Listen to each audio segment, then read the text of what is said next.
The PRO'S Lament was written in response to the 1926 coal miners' strike. As such, it's very uncomplimentary about that situation, but then it's a thing of its time, and you'd have to look up the history to see exactly how shivering prose in digs viewed it. No coal. My parents knew only a part of it, and I frequently came across those who could quote bits, but it wasn't until 1967 that I finally managed to track it down.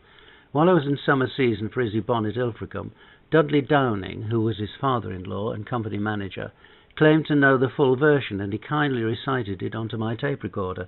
Unfortunately, that version, transferred from recorder to recorder, etc., over the years, has virtually gone into oblivion, but I did make a transcript at some point, happily. Notes: Mr. Cook refers to A.J. Cook, the General Secretary of the Coal Miners' Unions, and most post-war artists used to quote the altered, "There's a photo of Randall, a Poe with no handle." However, unlike the other big bottoms and tops mentioned, Frank only began touring as a comedian in 1928, and it was some time after that before he became a name. So, here we go with what is probably the nearest to the original version that anybody's going to find.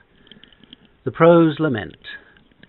Now, what with the strikes and the likes and dislikes of the public, well, God only knows. Makes you feel vexed and you wonder what next will happen to poor bloody prose. I used to like miners and called them my chinas, but now they can all go and shit. They talk to you strangers about facing dangers, but haven't we got to work to the pit?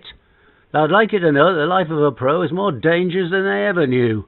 You get your first shock with the old postman's knock when you fix your first job in review.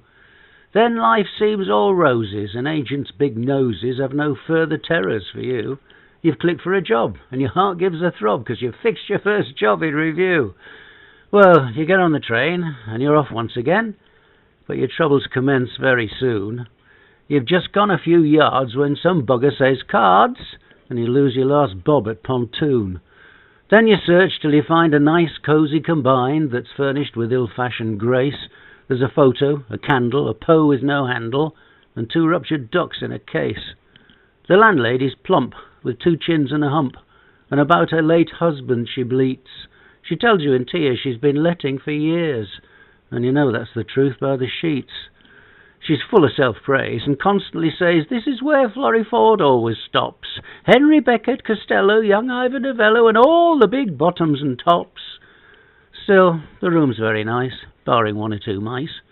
But there's always the landlady's cat that pinches your kippers, shits in your slippers, and then gets confined in your hat. So I'd like you to know that the life of a pro has more dangers than they ever knew. While De Corville and Mari get pissed up in Parry, you're drinking cold coffee at Crewe. So curse Tony Pandy with a mind as a bandy, St. Helens and Wiggins as well. As for you, Mr. Cook, you big-bellied crook, you don't need any coal, go to hell.